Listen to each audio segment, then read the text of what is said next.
Como você acordou? Conta aí pra mim. Você tá bem? Sua família? Seu coração? Às vezes bate aquele sentimento de solidão, né? A gente quer conversar, quer desabafar e parece que não tem ninguém para ouvir. Mas entra lá no teu quartinho, no teu lugar secreto, senta no chão, numa cadeira, convida Jesus para sentar do seu lado. Vou te dar uma dica. Todas as vezes que você se sentir só, quiser conversar, põe uma cadeira de frente para outra e faz uma oração assim. Espírito Santo, senta aqui comigo. Eu estou precisando desabafar. Escuta aqui a minha voz. Espírito Santo, vem fazer parte desse ambiente comigo, porque eu preciso te contar um pouco da minha história. E aí, você abre o seu coração para o Espírito Santo, entendendo literalmente que ele é o seu melhor amigo e que ele está perto de você. Ele te escuta. Imagina, ele intercede por você com gemidos inexprimíveis. Ele se importa com você.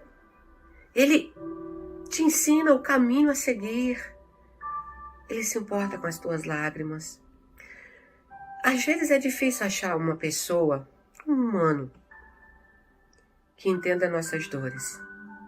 Só nós entendemos o que sentimos. Só nós e Deus sabemos o que está guardado dentro do nosso coração. E muitas vezes nós somos tão atacados por pessoas, tão julgados, né? Eu costumo brincar e dizer, quem bate esquece muito fácil.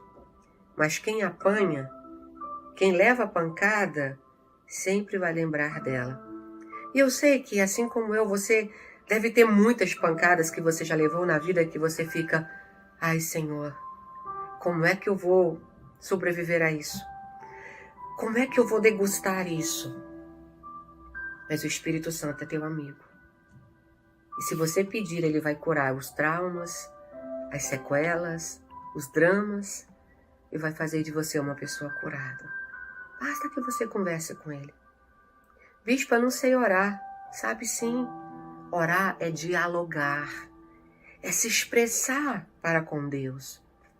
É conversar como você faria se eu estivesse na sua frente, ou se uma pessoa estivesse na sua frente.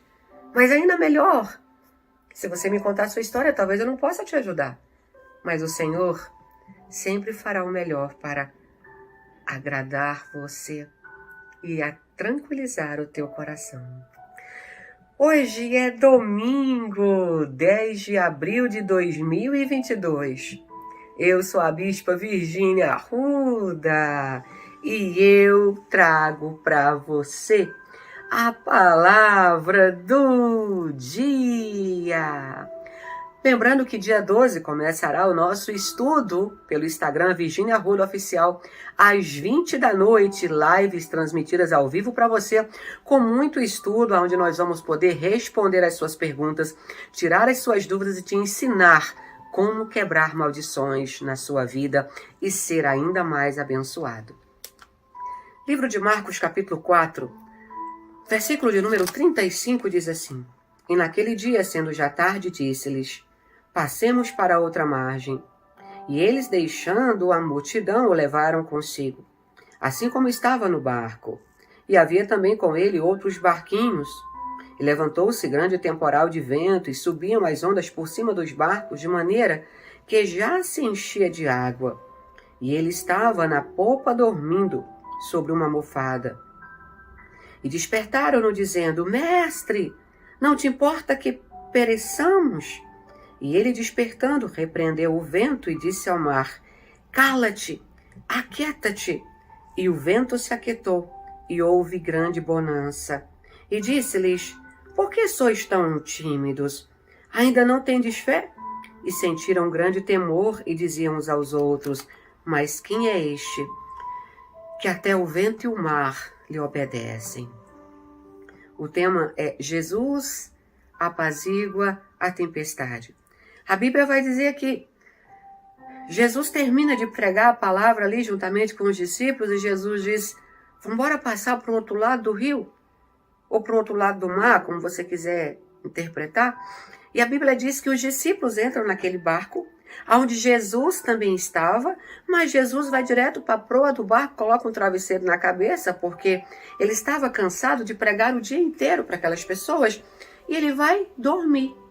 E a Bíblia vai dizer que o barco que Jesus com os discípulos iam estava na frente, e atrás, observe a leitura, tinham outros barquinhos. Significa que o barco de Jesus com os discípulos era maior. Os barquinhos que vinham atrás era o povo que vinha seguindo.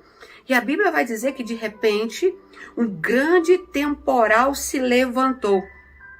E as ondas subiam por cima do barco, de maneira que o barco se enchia de água. Observa só. Jesus convida os discípulos para passar do outro lado. Mas no meio da passagem, uma tempestade se levanta. Mas Jesus não foi quem mandou a bispa. E Jesus não estava no barco, por que houve tempestade? Porque todas as vezes que nós temos uma grande missão, uma grande luta se levantará. Mas dentro da grande luta, diz o Senhor, usa a tua fé, porque a tempestade e o vento não te abaterão. Jesus estava testando a fé dos discípulos. E Jesus estava lá na proa. Você acha que quando a Bíblia diz que a água estava enchendo o barco, a água também estava vindo sobre Jesus lá dormindo. Jesus estava dormindo entre aspas. A carne dele estava descansando. Mas o Espírito de Jesus estava observando toda a situação dos discípulos. No meio da tempestade, Jesus observa a mim e a você e ele pergunta, tendes fé? Se tendes fé, pode ordenar ao vento que se cale. Ou se tendes fé, acredita que essa tempestade não vai te parar, não vai te derrubar, não vai te matar, porque a minha mão, mesmo em meio à tempestade, está agindo para te proteger, para que tu chegue do outro lado. A Bíblia diz que a tempestade é tão grande e tem uma coisa que me chama a atenção. O barco onde Jesus está com os discípulos, ele é açoitado pelas ondas. Mas os barquinhos atrás, a Bíblia não diz que acontece nada com eles. Ou seja, quanto maior o barco, quanto maior o chamado, quanto maior o ministério, quanto maior for a tua bênção, maior será a tua prova. Mas lembra-te de uma coisa, Jesus disse, eu venci. Você vai vencer também.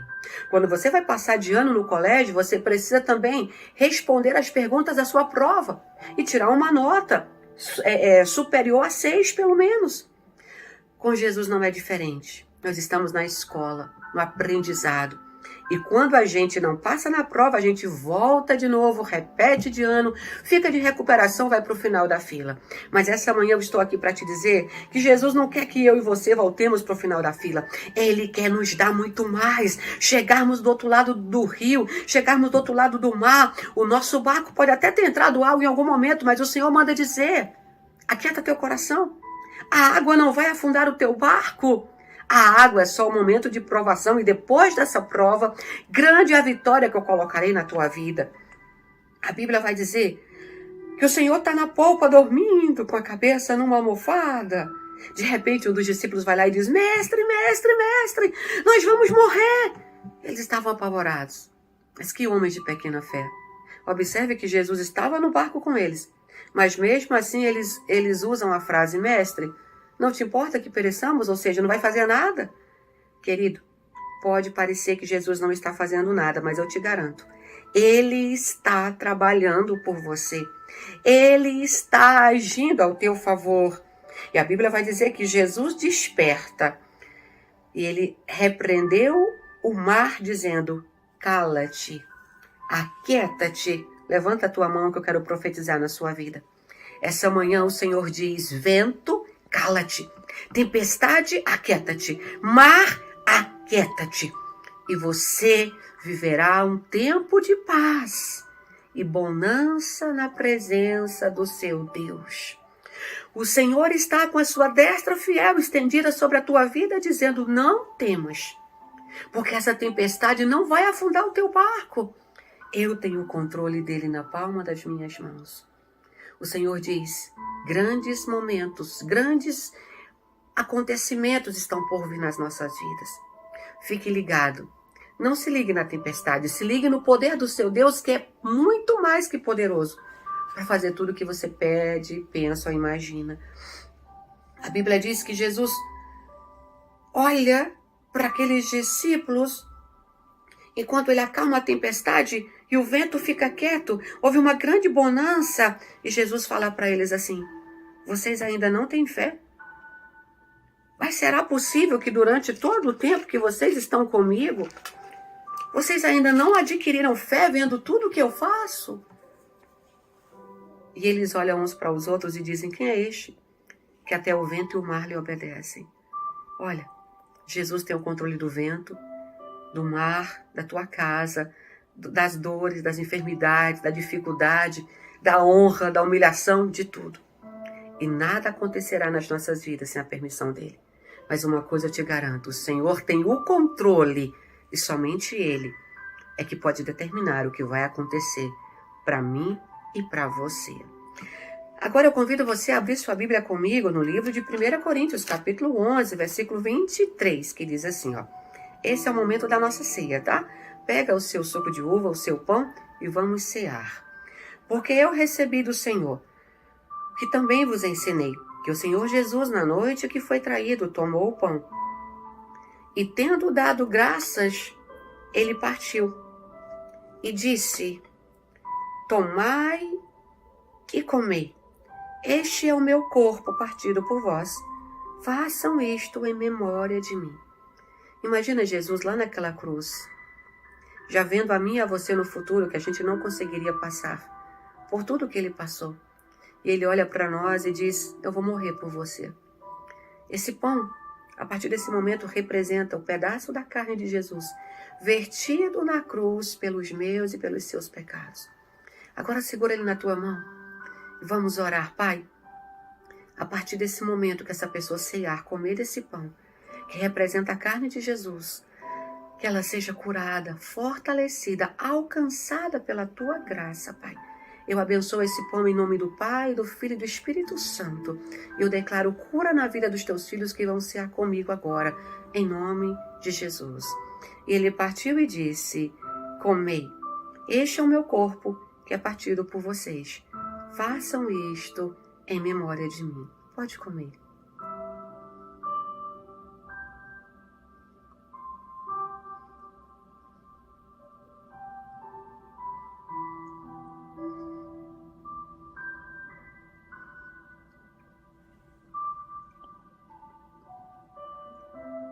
E semelhantemente, depois de cear, ele tomou o cálice dizendo: este cálice é o Novo Testamento no meu sangue. Façam isto todas as vezes que beberdes, em memória de mim. Pai, como ministra do teu evangelho, eu consagro agora esse suco de uva, que representa o sangue de Jesus. E eu abençoo com essa pessoa que está em casa, Pai, segurando também esse cálice de suco de uva. Eu declaro cura, restauração, restituição, o fortalecimento do Senhor sobre a vida dela, em nome do Pai, do Filho e do Espírito Santo. Ele disse: este é o cálice do Novo Testamento, no meu sangue.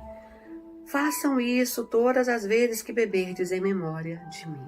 Pode beber.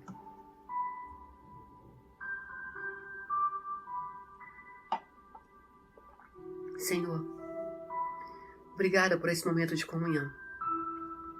Obrigada por essa palavra. Abençoa cada um, Pai, que ora comigo nessa hora, que ceia comigo. Renova a fé dos teus filhos e dá vitória, em nome de Jesus. Que o Senhor te abençoe e te guarde. Que o Senhor faça resplandecer o rosto dele sobre você e te dê a paz. Amanhã, se o Senhor deixar, eu volto na palavra do dia.